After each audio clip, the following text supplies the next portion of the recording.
Year 1945 में Hiroshima और Nagasaki पर अमेरिका ने 2 न्यूक्लियर बॉम्ब्स गिराए थे, फैटमैन और लिटिल बॉय, जिसके नतीजे में लाखों लोग चंद घंटों में मारे गए थे। लेकिन उसके असरात आज तक जापान के उन इलाकों में नजर आते हैं। यहाँ तक कि रेडिएशंस की वजह से जापान में बहुत से माजूर बच्चे पैदा हुए। तो आप अंदाजा लगाइए कि अगर आज वर्ल्ड वॉर 3 हो जाती है, जिसमें 1, 2 या 10 नहीं बल्कि हजारों न्यूक्लियर बॉम्ब से हमला हो सकता है, तो दुनिया में कितनी बड़ी तबाही हो सकती है। यूं कह लें कि अगर अब न्यूक्लियर वॉर होती है तो उसके बाद इंसानियत कभी भी पहले जैसी नहीं हो सकेगी, क्योंकि जब इतने बड़े पैमाने पर न्यूक्लियर वेपन्स फटेंगे तो करोड़ों के हिसाब से लोग उसी वक्त मर जाएंगे। लेकिन जरा रुकिए, क्योंकि असल खौफनाक मंजर तो इसके बाद शुरू होगा, क्योंकि इस वॉर के नतीजे में दुनिया में शुरू होगा न्यूक्लियर विंटर। एक ऐसा विंटर जो शायद हमारी सिविलाइजेशन को बिल्कुल खत्म कर देगा। मगर आखिर कैसे?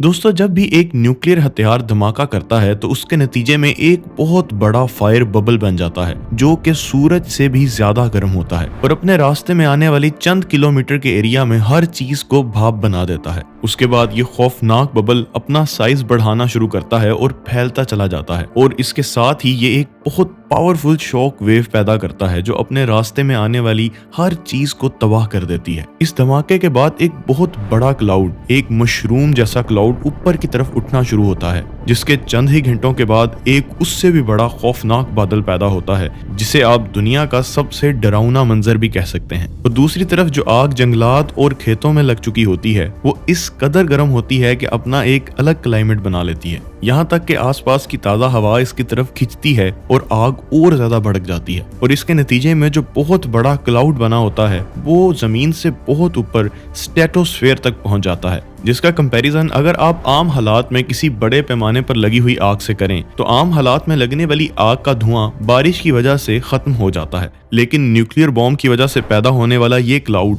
इतनी ऊंचाई पर पहुंच जाता है जहां पर बारिश का कोई निजाम होता ही नहीं है, यानी कि इतनी ऊंचाई तक जहां इसे साफ करने के लिए कोई हवा भी मौजूद नहीं होती, जिसका सीधा सा मतलब ये है कि ये अगले कई सालों तक उसी जगह पर खड़ा रह सकता है। ये तो बात थी एक ही जगह पर गिरे एक न्यूक्लियर बॉम्ब की, लेकिन क्या हो अगर मुकम्मल न्यूक्लियर वॉर हो जाए, यानी कि 100 नहीं बल्कि हजारों न्यूक्लियर वेपन्स एक साथ एक्सप्लोड हों। और अगर ऐसा होता है तो इसके नतीजे में इतना बड़ा क्लाउड बनकर स्ट्रेटोस्फेयर में पहुंचेगा जिसका असर पूरी दुनिया को देखना पड़ेगा, क्योंकि ये क्लाउड अगले चंद ही दिनों में पूरी जमीन पर एक गिलाफ या एक कवर की तरह फैल जाएगा और पूरी जमीन को अपनी लपेट में ले लेगा, यहाँ तक कि सूरज की रोशनी जमीन तक ठीक तरह से पहुंच ही नहीं सकेगी। ये साइंस फिक्शन फिल्मों की तरह बिल्कुल अंधेरा तो नहीं होगा, लेकिन सूरज की कम ही रोशनी जमीन तक पहुंच पाएगी, जिसका मतलब है कि अचानक से विंटर शुरू हो जाएगा, एक न्यूक्लियर विंटर। और एक न्यूक्लियर विंटर कितना बुरा हो सकता है इस पर सिर्फ अंदाजा ही लगाया जा सकता है। लेकिन अच्छी खबर यह है कि ये विंटर हमेशा के लिए नहीं बल्कि तकरीबन 10 सालों के लिए आएगा। जी हाँ, तकरीबन 10 साल तक जमीन पर सूरज ठीक तरह से निकलेगा ही नहीं, जो कि एक बहुत ही बुरी खबर है, क्योंकि चंद ही दिनों में क्लाइमेट इतनी तेजी से चेंज होगा जिसके लिए कोई भी जानदार तैयार नहीं हो सकता, जिसका मतलब है कि समंदर से एवेपोरेशन का अमल बहुत ही हल्का हो जाएगा और बारिशें ना के बराबर होंगी, और बिना गर्मियों और बारिश के हमारी फसलें उगेंगी ही नहीं। आज भी अगर हम देखें तो इंसानियत की ज्यादातर आबादी जिस इलाके में रहती है उसे हम मिड एल्टीट्यूड्स कहते हैं, क्योंकि इन इलाकों में ना ज्यादा गर्मी होती है ना ज्यादा सर्दी, और इन्हीं इलाकों में पौधे और फसलें बहुत अच्छी तरह से उग सकती हैं, जिसका मतलब है कि दुनिया की सबसे एफिशिएंट क्रॉप्स इन्हीं इलाकों से पूरी दुनिया में एक्सपोर्ट होती है। लेकिन न्यूक्लियर विंटर के नतीजे में शायद ये मिड एल्टीट्यूड्स वाले इलाके बिल्कुल जम जाएंगे, तो यहाँ कुछ भी नहीं उग सकेगा, जिसकी वजह से पूरी दुनिया में अचानक से खुराक की कमी हो जाएगी और अर्थ पर कहत का माहौल हो जाएगा। और जाहिर सी बात है, जैसे ही खुराक का स्टॉक खत्म होगा तो बहुत से लोग भूख से मरने लगेंगे।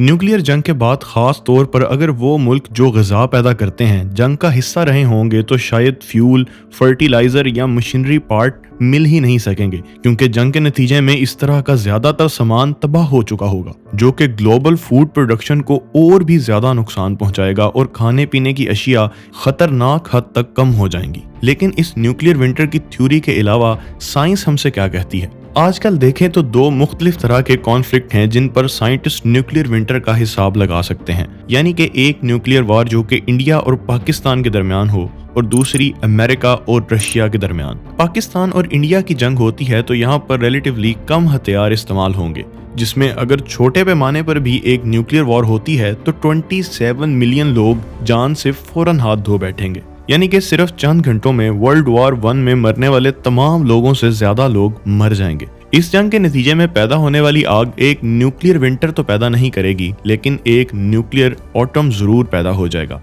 जिसके नतीजे में पूरी दुनिया में 250 मिलियन लोग भूख से मर सकते हैं।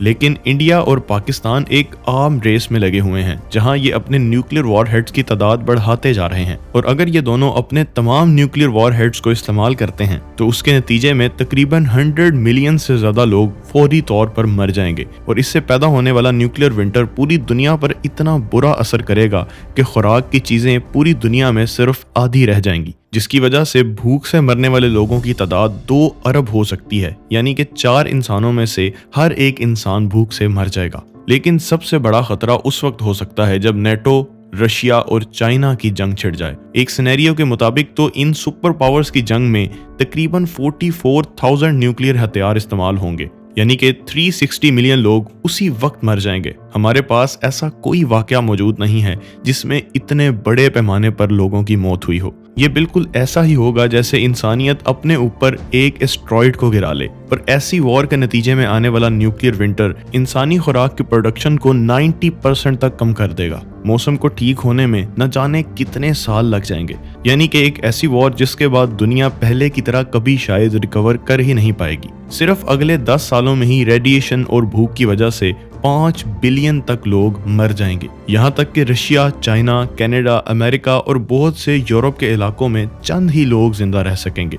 इंसानियत कभी भी वैसी नहीं हो सकेगी जैसी पहले हुआ करती थी। लेकिन कहा जा सकता है कि कुछ मुल्क जो साउदर्न हेमिस्फेयर पे मौजूद हैं उनको इस जंग का कम नुकसान होगा, जिसमें अर्जेंटीना, न्यूजीलैंड और ऑस्ट्रेलिया शामिल हैं, क्योंकि इन ममालिक के पास बहुत ज़्यादा लाइफ स्टॉक है जो क्रॉप्स जितना मुख्तसर नहीं होता। इसलिए शायद वो ग़िज़ा का एक्सपोर्ट बंद करके अपने लोगों को जिंदा रखने पर फोकस करेंगे। ये कहना बिल्कुल गलत नहीं होगा कि एक तवील अरसे तक दुनिया के ज़्यादातर इलाके रहने के काबिल नहीं रहेंगे। यानी कि ये हमें यकीनन पता होना चाहिए कि हमें कुछ भी करके न्यूक्लियर वॉर को रोकना ही होगा, क्योंकि अब अगर इतने बड़े पैमाने पर न्यूक्लियर वॉर हो जाती है तो उसका नतीजा शायद हमारे अंदाजों से बहुत बुरा हो सकता है। आप लोगों का इसके बारे में क्या ख्याल है? कमेंट सेक्शन में ज़रूर बताइएगा। और ऐसी ही और वीडियोस देखने के लिए चैनल को सब्सक्राइब लाजमी कर लीजिएगा। आज के लिए सिर्फ इतना ही। मिलते हैं आखिर कैसे की एक नई वीडियो के साथ।